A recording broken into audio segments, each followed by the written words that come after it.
மச்சாண்டே Kumar sir வந்துங்கறாரா? Kumar sir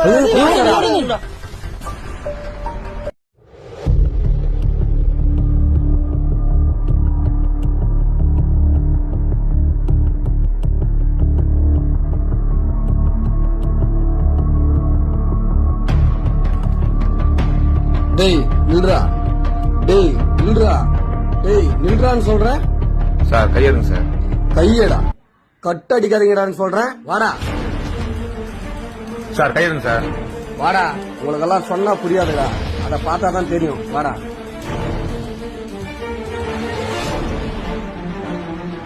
ஏறா வண்டியில, ஏறா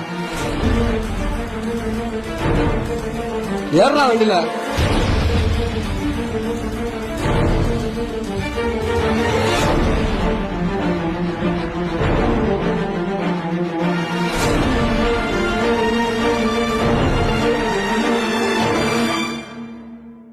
இறங்குடா.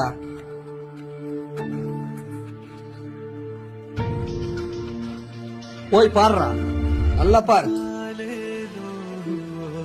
பாத்தியா, உங்க அப்பா தான் உனக்காக எவ்வளவு கஷ்டப்படுறாரு. பாத்தியா, யாருக்காக? எல்லாம் உனக்காக தான்டா. எவ்வளவு கஷ்டப்படுறாரு பாத்தியா. இந்த வெயில்ல நீ கஷ்டப்பட்டா அதனுடைய வலி நான் உனக்கு தெரியும்டா. இத பார்த்தா திருந்துடா, வடிக்காத சுத்தி நிக்கிறீங்க. என்ன பாத்தி, நான் காலையில வேலை செஞ்சு போயிடுறோம். நீ நைட்டு பக்கம் கஷ்டப்படுற. எல்லாம் என் பையனுக்காக தானா. என் பையன் படிச்சு பெரிய ஆளாக வரணும்னா அதுக்காக தானே இப்படி கஷ்டப்படுறேன். கண்டிப்பா நல்லா படிச்சு என் பையன் பெரிய ஆளாகி வருவானா.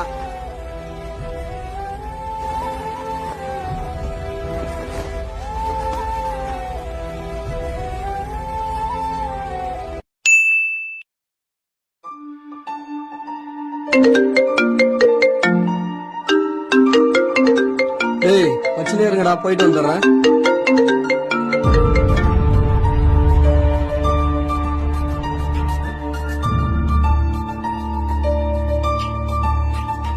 ஏய் சாரி போயிட்டு வாங்கடா போலாம். மச்சான் வாடா போலாம். ஏய் வாடா.